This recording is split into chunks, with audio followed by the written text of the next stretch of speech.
Assalamualaikum warahmatullahi wabarakatuh. Perkenalkan, nama saya Amanda Nabila Rizky. Di sini saya akan mau menjelaskan tentang asuhan pada ibu pospantrum. Asuhan pospantrum atau masa nifas adalah masa pulih kembali mulai dari persalinan selesai hingga keluarnya plasenta sampai dengan pulihnya alat-alat reproduksi seperti keadaan sebelum hamil. Berlangsung kira-kira 6-8 minggu, kembali keadaan sebelum hamil dalam waktu 3 bulan.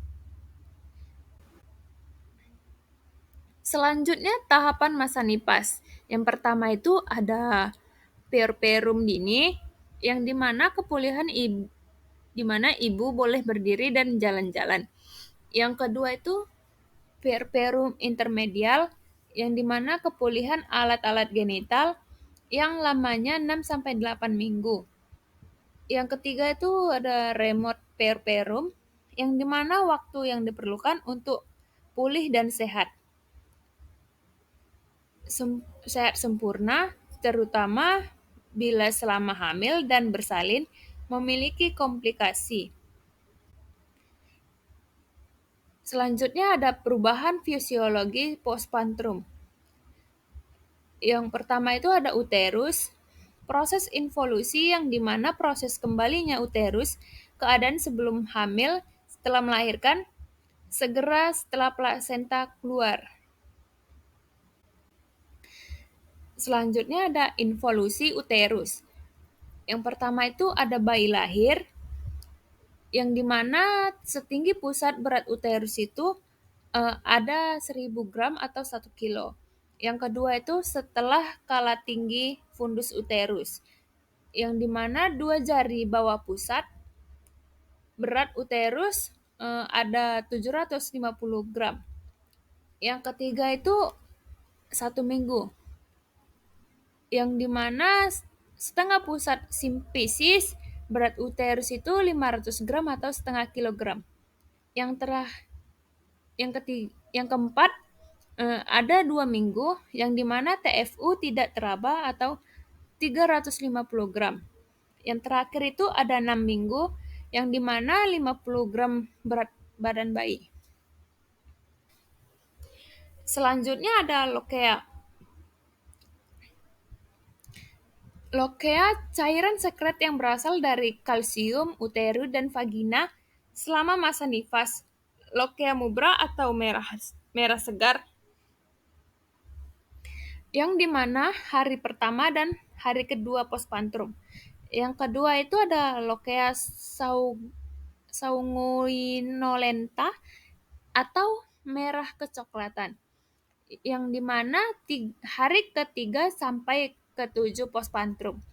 Yang ketiga itu ada lokea sorosa atau merah kekuningan, yang dimana hari ketujuh sampai ke-14 pospantrum. Yang keempat itu ada lokea alba atau putih, yang dimana 2 minggu pospantrum. Yang kelima itu ada lokea panulenta, yang dimana terjadi infeksi atau keluar cairan seperti nanah dan berbau busuk. Yang terakhir itu ada lokea statis, yang dimana lokea itu tidak lancar. Itu ada serviks setelah persalinan, yang dimana ostium eksterna bisa dimasuki 2-3 jari, dilatasi serviks saat melahirkan, menutup secara berlahan-lahan, resiko infeksi, muara serviks eksterna memanjang seperti mulut ikan. Setelah 6 minggu persalinan, serviks menutup kembali sebelum hamil.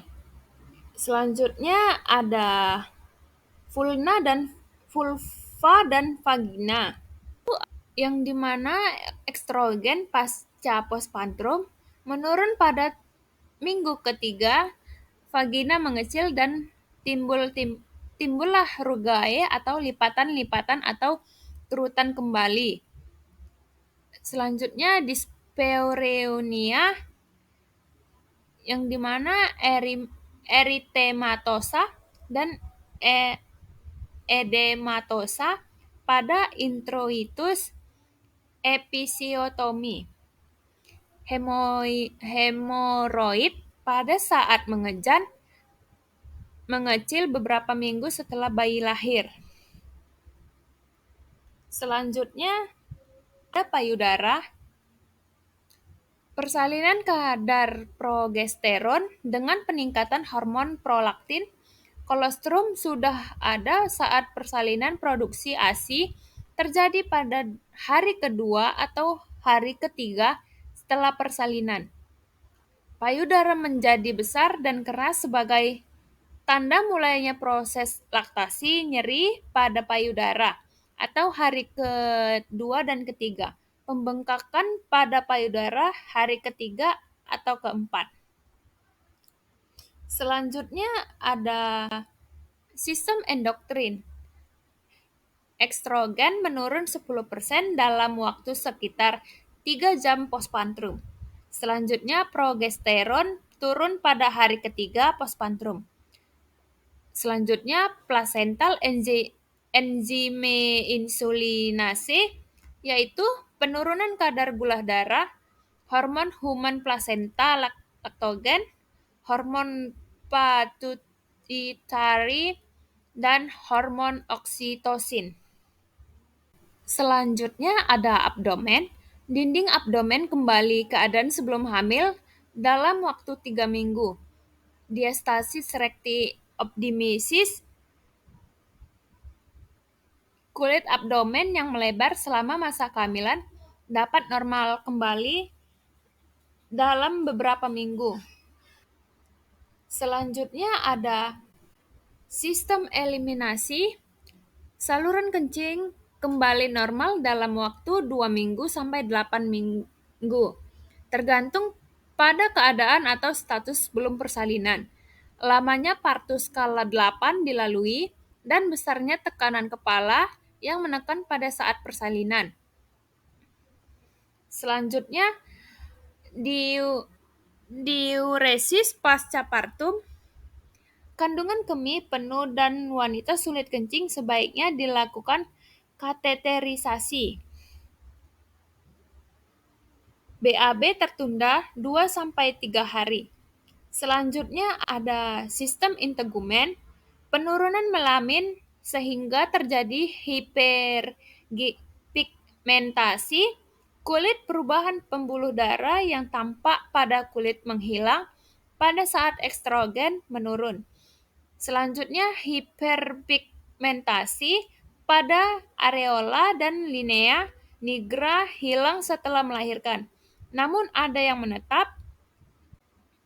Selanjutnya ada sistem kardiovaskular, yang dimana jumlah sel darah merah dan hemoglobin kembali normal pada hari kelima. Penurunan volume darah, penurunan volume plasma leukositosis, faktor koagulasi meningkat sehingga resiko tromboembolisme. Selanjutnya ada sistem muskuloskeletal, yang dimana ambulasi pada umumnya dimulai 4-8 jam postpartum.